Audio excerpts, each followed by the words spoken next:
Hey, what's going on, everyone? So I wanted to give you my thoughts on the fallout of FTX and my thoughts about this sort of regulation part, generally around that, a little bit of conspiracy of what I think about the regulations and stuff like that. But as you know, what's happening is developing, and it will continue to develop because people are now digging back towards history and they're finding some interesting similarities or behaviors, but most of all, different projects that were maybe have been past victims. They are starting to come forward, right? And they are becoming brave and coming out with information that they didn't before, right? One of the big reasons why was because I think the SBF and company, they sort of went after anyone that criticized them or had any dirt on them. And what they did is they went after them with force and crushed them, or they sort of had these different, a little bit murky deals where it's, let's just put that into the past and let's just continue and we'll do this and that for you. Come fast forward, that wasn't the case, right? There's a lot of people that are, out there constantly trying to sort of be OSINT, right? Open source intelligence. But as we go on to this future, what people have to be aware of is that not only when you have thoughts of regulations, you are going to have targeting, you are going to have hunting, right? And so if you are, especially in the US, you need to be careful of being hunted of this sort of stuff. That's the sort of world we're going in. And so those are my thoughts about the conspiracies surrounding this sort of FTX stuff. I will do another separate video on the sort of world that I see and that I'm concerned about beyond all of this crypto stuff. Be ready for that, and it's going to be a little bit difficult to maybe grasp, but just keep an open mind. As this thing is developing, the regulation part, what do I think about that?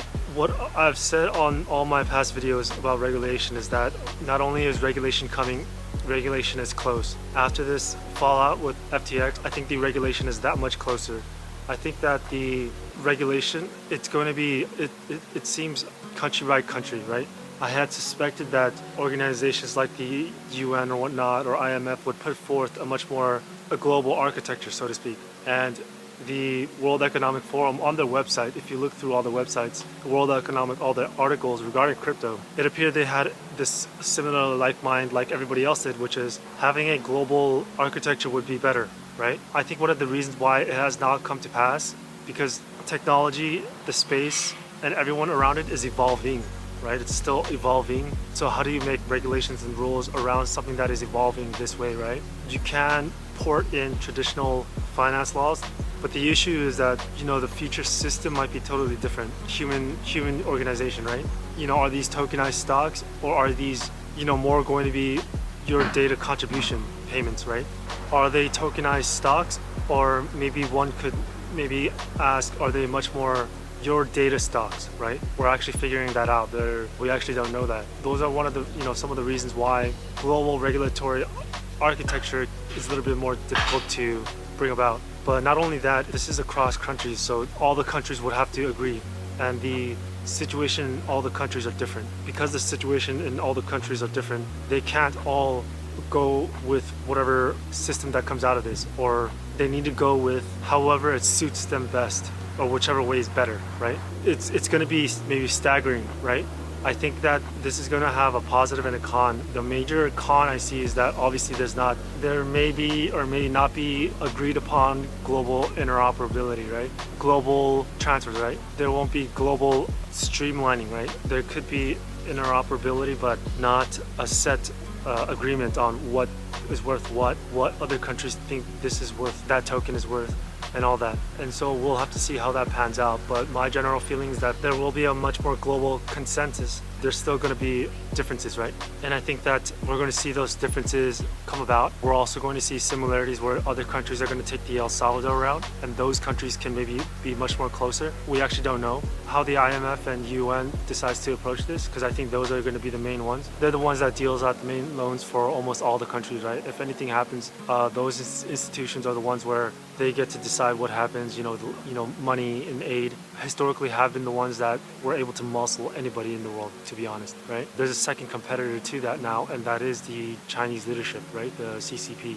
who have also been able to give loans, infrastructure, and all that sort. So now you're in a situation where is the UN and the IMF able to do what they do as they always did in the past, or there are going to be a little bit of trade-offs now because there's a competitor, which is the Chinese, right? We'll have to see how that develops. I've already ranted about how everybody's fighting each other when they don't understand the hammer that's dropping for everybody indiscriminately. But one thing they have to understand with the US and China is that an enemy of my enemy can be my friend.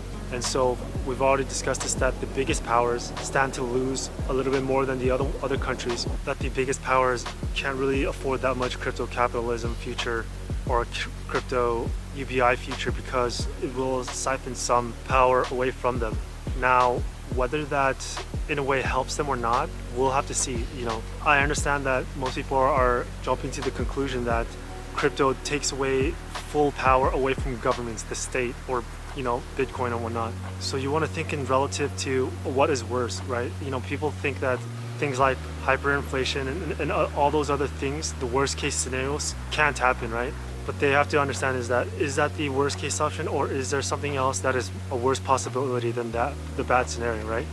And so it could be that governments will find a very strong use for crypto. And obviously we're seeing one avenue of that, which is command control to sort of influence behavior, influence their population to get a better result for the outcome of the entire society. That is what if you look at the WEF's outlook on crypto, that is what they're saying. In regards to the FTX, my thoughts about the maybe conspiracy, questionable area when it comes to regulations. I've already talked about how Gary Gensler and he wanted to have the one ring to rule them all. Basically, what I've been trying to say is that I had suspected maybe Coinbase would have been the one with the tap on the shoulder to become the next Facebook of crypto, the next Google of crypto. But it could have been FTX, right? And so here's the way I'm thinking about this sort of conspiracy is that when I see a state like the US, I don't think that they're totally oblivious to crypto, and nor do I think they totally brush off, oh, this is a less than $1 trillion industry, it's a small industry, we don't care about it. No way. This is a state that has decades planned ahead, 50 years planned ahead of what they want to do, how they want to do it, and things of that sort. And so what I see with the FTX and now the upcoming revelations is that they appear to have wanted one centralized exchange to become the monopoly of at least the centralized arena.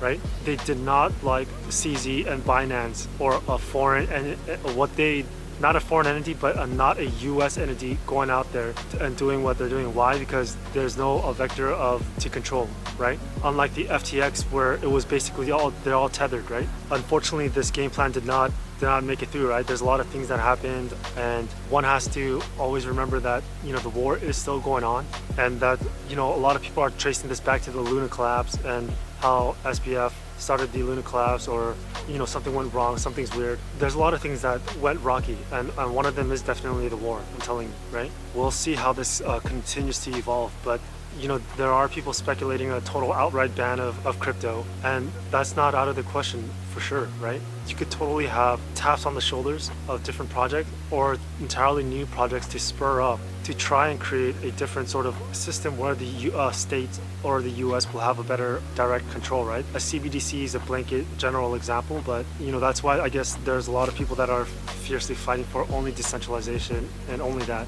We're either not at nowhere near that future right now, or maybe not a good idea to put all the eggs in one basket of decentralization. We'll have to wait and see. Whatever the case, I have been saying that regulations, the global regulations, are the ones that you want to look out for. A lot of people are focused on US regulations. Some are saying if the US really does what they think it's going to do, which is basically outright ban it. They said that they're going to leave the country or go to different countries. But what they have to understand is that what if you go to a different country that's dependent on the IMF or whatnot, right? And so what you need to do is that you need to keep your eye on global regulations, how things are going to unfold. Crypto is a global thing. The US population is around 370, 380 million. All of Latin America is 400 million. That's still under $1 billion, right? That's not even $1 billion. It's almost $750 million, right? You do want to keep your eyes out on what's happening in Asia, things that are happening in Hong Kong, things that are happening in Busan in Korea. It's interesting, and I think that the Busan one in Korea, that one is going to be, you want to keep an eye on that one, and we'll see, because if that happens, then the Japanese, I don't think they're just going to stay across the see and watch. You know, the gap between Korea and Japan is very close. Distance is very close. In either case, truth is stranger than fiction. So a lot of the conspiracies, just why throw it away? Why not just be aware of them? Even no matter how crazy something might seem, just keep an open mind, right? It doesn't hurt to have an open mind, because the way I see it, and I've already said this, if the conspiracy theory is the worst case scenario and you know it at least and you prepare for it, then you're prepped for the worst case scenario. So with that said, good luck.